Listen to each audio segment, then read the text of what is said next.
The most trusted man in the world gets called into a bank. Nothing wrong could happen there, could it? Could anything happen? I don't know, but let's find out in this episode of the Endgame.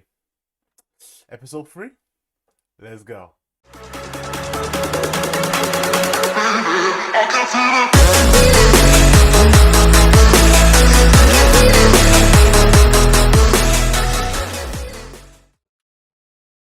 What's up? What's up? Well, I don't know.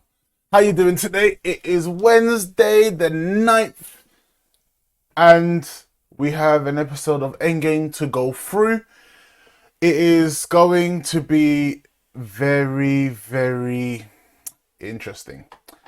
If you remember what happened last episode, she got rid of the Homeland Security secretary. Elena also got rid of the district attorney.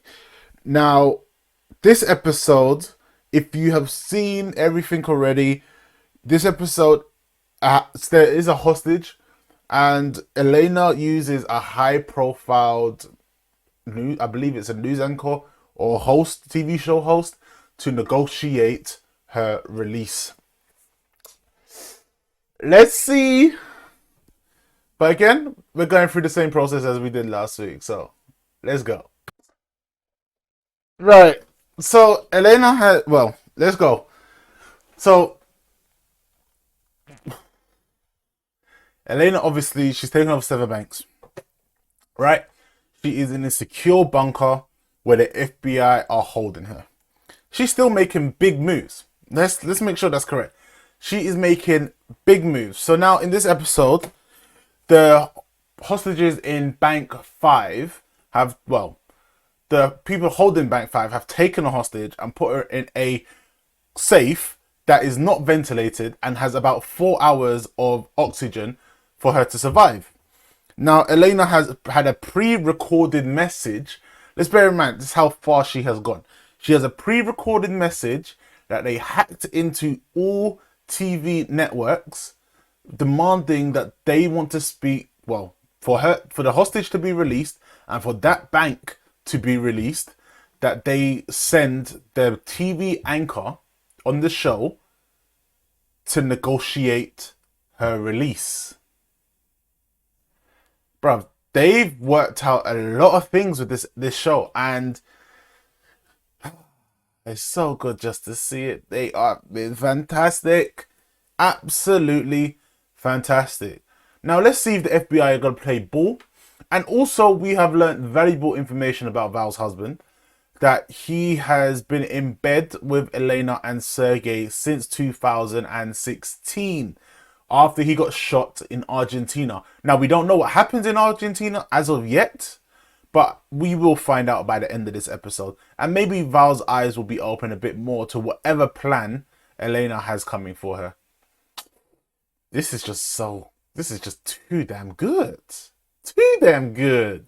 But if you agree, please smash that subscription button, hit the like button, leave a comment of what you think how this episode has gone today, to be honest, because obviously the whole thing would have been finished. But tell me what you think about the episode today, and we can have a chat about it. Let's go. So, Tyler Erickson, the TV anchor, or as known as the most trusted man in the USA. I don't think that's going to be very true.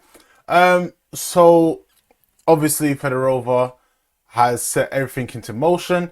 He has been questioned and he's been asked, tell me about the Swan.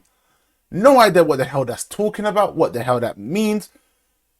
But Val, being Val, figuring things out because her superior is going to use a gas that is potentially lethal, that will kill hostages as well. It's a very risky play. But Val has been able to take control, and she has figured out there was a fire in a storage unit, and Val going to check it out.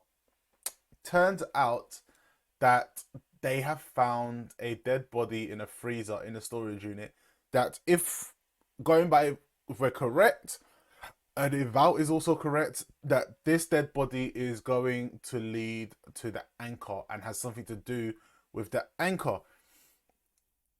Now, boy, they've written this show so well, I can't even think about where the hell what's going to happen next.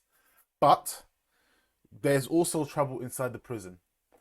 Sergey has just, there have been new inmates coming in, and Sergey is meant to be dead. But someone from Sergey's past has been entered into that prison at the same time. So this could mess up the whole entire plan, or this is absolutely perfect and it works for them. There's many possibilities of what's going on. I don't know what's gonna happen, but we're gonna find out. Wow, wow, wow. You know when you see someone that's in control of everything and they're not sweating, they don't care, they're just like, look,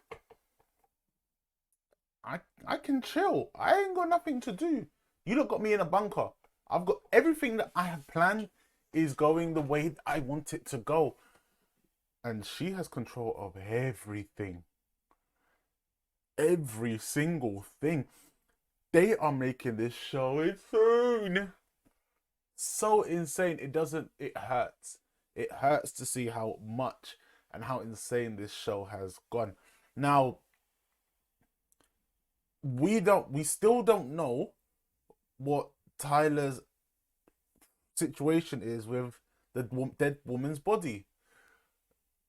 They haven't made it clear, but we do know that Elena and Sergey knew who Val's husband was when they first met him.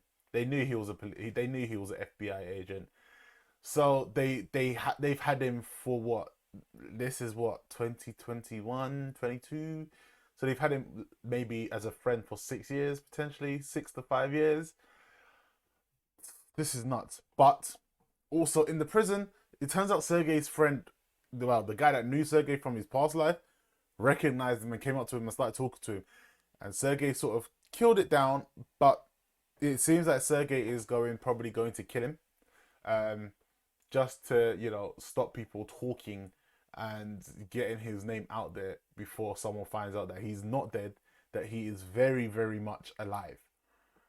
We've got 15 minutes left, and on the bank clock there is about 15 minutes left, and Val's boss, not the director of the FBI, but her boss above her, is basically ready to do a gas attack. But Val has said, if any of my people die in that gas attack, oh la la. So I think the director is going to cancel that motion to do any sort of attack on the bank in case of retaliation. Okay, 15 minutes left. Let's go. Oh, the director said to use the argon gas, and there is a big crowd at this bank. Whoo! Yeah, this dude is such a dickhead, an absolute dickhead. Fucking hell! Like I said, this man's a dickhead. He basically gave the robbers their exit from the bank. They're not in there anymore. They've released. They are gone. Well, I'll say this: the robbers in Bank 5, they're out. They've gotten out, and all thanks to Val Turner's boss. He is an absolute dickhead. So we've got people that have been released. We don't know where they're going next. So it seems like this show is just about this. Look, episode 3 in, and I'm gripped. I cannot wait to see where the rest of the season goes. We still got 12 minutes to go. We still got 12 minutes to go, people. 12! I think I found out Elena's MO for this episode. So in the Ukraine, her and Sergey are hiding away from a family called the Beloks, who are a rival outfit. Now the Beloks have been trying to kill them. Well, it seems like since 2016, or since they blew up the church on their wedding day. Now it turns out that the Beloks have influences in the United States, and it seems like the most trusted man in America isn't so clean after all. Turns out that he has been working with them and influencing things that is happening in the White House to help push their organization further. Now it seems like he had something to do with Ying Lee's death after Val has sort of not even coerced him, but tricked him into giving up information, and the fact that he knows that she had died and doesn't understand what's going on, and he's keeping quiet about the family. He is now being arrested by Val. So the most trusted man in America isn't trusted. He's going to jail because he had an involvement with someone's death that was a cover up that she apparently committed suicide. We still have 6 minutes left. So let's go. But Elena does things, and there's always outcomes. So it seems there is always an outcome, a very good outcome for her as well. So let's see what happens. Let's see if the Bennett family are gonna be coming to the light in the next couple episodes, or even by the end of this episode. Let's see what happens. We got 6 minutes to go. Let's find out. Okay, so we have, wow. So we now know that the reason why Elena is doing all of this, she wants Val to obviously have her eyes open, but she also wants her to become a friend. And to top it all off, Val has just found a hidden USB in her house that that it looks like her husband has left there for her to discover. Who knows what's on this USB? Anything could be on this. If it has anything to do with Elena, Sergey, if it's information that Sergey is alive, this could jeopardize every single thing that Elena has been working for. But I will say this for now, this show is absolutely amazing. It is wicked. If you're not watching it already, you need to go and watch episodes 1 and 2 because these two female leads are amazing. They are absolutely amazing, and they know how to work well with each other, and it brings the show together. It does. And it is just fabulous and wonderful and amazing to see it. There's not a lot of shows like this that you see two leading ladies leading in the forefront. You just don't. But there are a couple of things in this show that have annoyed me. That, well, obviously they're characters, but people. Val's boss, he is an absolute dickhead. He doesn't know what the hell he's doing half the time.